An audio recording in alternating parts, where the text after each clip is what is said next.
My husband's mistress sent me a thank you card. What she wrote inside made me realize I'd been the other woman all along. The card arrived yesterday, expensive cream paper with gold edges. Her handwriting was perfect. Thank you for keeping him busy on weekdays so we can have our weekends. I stared at those words while making breakfast for kids who weren't mine. 3 years ago, David hired me as a live-in nanny for his 2 children. His wife had died, he said, showing me her photo. Cancer. The kids needed stability. The pay was incredible, 3 times what other families offered. I work long hours, he'd explained. Sometimes I need you to stay overnight. Is that okay? Of course it was okay. I was 24, drowning in student loans, and he was offering a salary that could change my life. The overnight stays became routine, first once a week, then 3 times, then almost every night. David would come home late.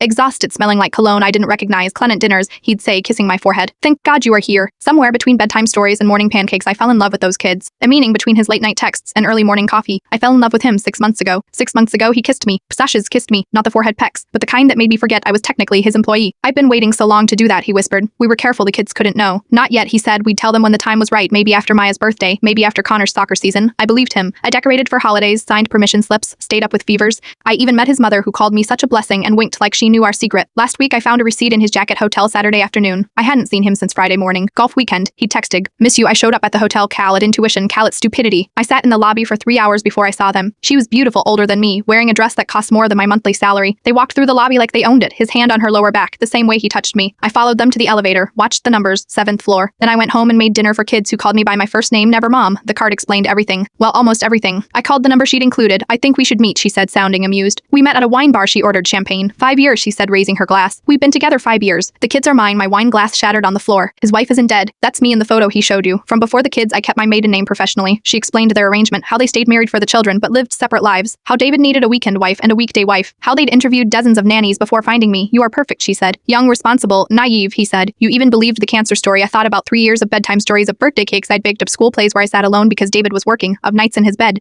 thinking I was building a future. Why tell me now, I asked. Because the kids are going to boarding school next year. We won't need you anymore. I thought you deserved to know before we let you go. She left money for the champagne and walked out, heels clicking on marble. I went home to children sleeping in beds I tucked them into 1,000 times. He was in the kitchen pouring wine. There you are, he smiled. I was worried. I pulled out the card, watched his face change. Listen, he started. I walked past him upstairs to Maya's room. She was sleeping with the stuffed elephant I'd bought her. Connor had kicked off his dinosaur blanket again. I kissed them both. Goodbye. David was still in the kitchen when I came down with my suitcase the agency sent me. I said 3 years ago. Your wife interviewed me herself. She picked out my clothes, decided my salary. Did you know that? His silence was all the answer I needed. This morning I started my new job. Waisha family fair pay. No overnight stays. The mother asked why I left my last position. They didn't need a nanny, I said. They needed an actress. She looked confused but didn't press. My phone has 47 missed calls from David, 1 text from his wife. The kids are asking for you. I deleted both numbers and taught my new family's baby her first word. It wasn't mama.